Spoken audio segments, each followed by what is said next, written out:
یعنی آپ کے نماز پڑھنے یا نہ پڑھنے سے اللہ کے درجے میں بلندی آئے گی ایسا کچھ نہیں ہے، لیکن اللہ خوش ہوتا ہے۔ جی اچھا مجھے یہ بتاؤ کہ یہ خوشی جو ہے وہ اللہ مطلب انسانوں کے ذریعے سے کیوں خوش ہونا چاہ رہا ہے؟ یہ خوش ہونا اور نہ پڑھنے پہ پھر ناراض ہونا یہ تو انسانی فطرت ہے،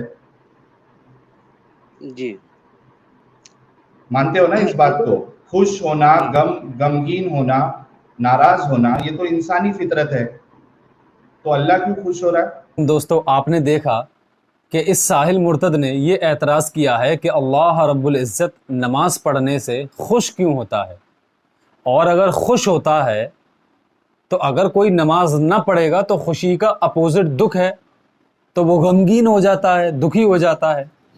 تو یہ خوش ہونا اور غمگین ہونا یہ تو انسانی فطرت ہے، یہ تمہارا خدا تو انسانوں کی طرح ہے، مطلب انسانوں والی اس میں کوالٹی ہیں جس کو تم اتنا بہترین خالق سمجھتے ہو۔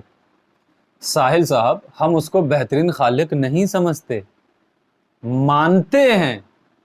سمجھنا الگ ہوتا ہے، ماننا الگ ہوتا ہے۔ تم سمجھ سکتے ہو لیکن ہم سمجھتے نہیں ہیں، ہم اس کو کنفرم بہترین خالق مانتے ہیں، وہی خالق ہے، وہی رازق ہے۔ بات آئی خوشی کی کہ اللہ رب العزت خوش ہوتا ہے، اور یہ فطرت تو انسانوں کی ہے، تو اللہ رب العزت کے اندر تو انسانوں والی عادت ہے۔ اگر اس طریقے سے کاؤنٹر اٹیک کرنے لگوں تو بھائی صاحب بات یہاں آ کر ٹھہرے گی کہ ایک کتا بھی چلتا ہے اور ایکس مسلم ساحل بھی چلتا ہے، تو ساحل کے اندر تو کتوں والی فطرت ہے۔ شاید بات سمجھ میں آ رہی ہوگی۔ بھائی سور بھی کھانا کھاتا ہے، ایکس مسلم ساحل بھی کھانا کھاتا ہے، تو ساحل کے اندر تو سوروں والی عادت ہے۔ بھائی ایسے اعتراض نہیں کیے جاتے ہیں میرے پیارے ایکس مسلم، اس طریقے سے اعتراضات نہیں کیے جاتے ہیں۔ بات یہ ہے کہ جب ہم کسی کا کہنا مان کر کام کرنے لگتے ہیں تو ہمیں دو چیزیں چاہیے ہوتی ہیں، ایک یہ کہ ہمارے کام سے وہ شخص خوش ہو، دوسرا ہمیں تھوڑی بہت اجرت دے۔ تو اللہ رب العزت جب ہم سے کچھ کہتا ہے اور ہم کہنا مانتے ہیں تو انسانی فطرت کے اعتبار سے ہماری تخلیق ہی ایسی ہوئی ہے، ہمیں اللہ رب العزت نے بنایا ہی ایسا ہے کہ ہم تمام انسانوں کی چند چھوڑ کر ورنہ سب خواہشیں اور ریکوائرمنٹ سیم ہیں۔ ہر انسان کی یہ خواہش ہوتی ہے کہ جب وہ کسی کا کام کرے، کسی کے کام آئے، کسی کا کہنا مانے، تو اس کو دو چیزیں ضرور چاہیے، تھوڑی سی اجرت، بدلہ، اور جو شخص کام کرا رہا ہے وہ اس کے کام سے سیٹسفائی ہو جائے، خوش ہو جائے۔ تو جس طریقے کی دنیا میں ہم رہتے ہیں، جس طریقے کی چیزیں ہم چاہتے ہیں، اسی طریقے کی لینگویج اور چیزیں اللہ رب العزت نے ہمارے ساتھ استعمال کی ہیں۔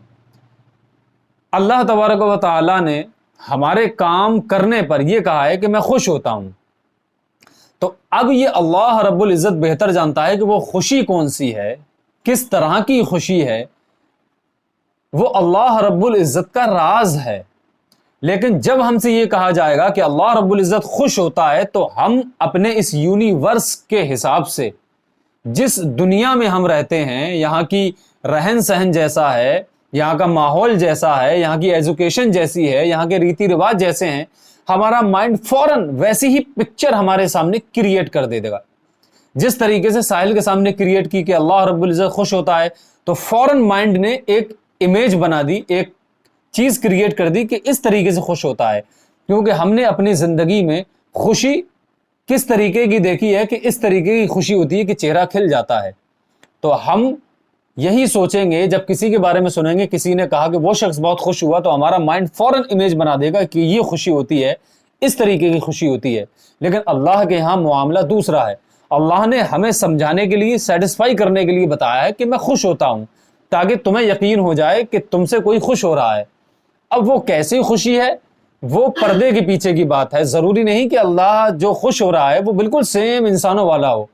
اس کی مثال ایسے لے لیں، ایک جوک ہے کہ ایک شخص اپنے شہر میں گھومنے گیا باہر، اور کسی ریلیشن میں اسے رکنا ہوا۔ جب رات ہوئی تو مہمان جو تھے جن کے گھر وہ رکا ہوا تھا، اس گھر میں کوئی بھی نہیں تھا، صرف اور صرف ایک عورت تھی، پورے گھر میں کوئی نہیں تھا۔ کھانا کھانے کے بعد اس عورت نے کہا اس اجنبی مرد سے اس دور کے رشتہ دار سے یہ کہا کہ تم گولو کے کمرے میں جا کر سو جاؤ. اس نے کہا نہیں میں الگ روم میں سو جاؤں گا. پھر انہوں نے اصرار کیا کہ گولو کے روم میں سو جاؤ, گولو اکیلا ہے, اس کو جو ہے تمہارا ساتھ مل جائے گا, اچھا لگے گا اس کو. تو اس نے منع کر دیا کہ مجھے گولو کے ساتھ نہیں سونا ہے, میں الگ روم میں سوؤں گا. صبح ہوئی, ناشتے کی ٹیبل پر یہ بیٹھا تو عورت نے آواز لگائی کہ گولو چائے لے آؤ.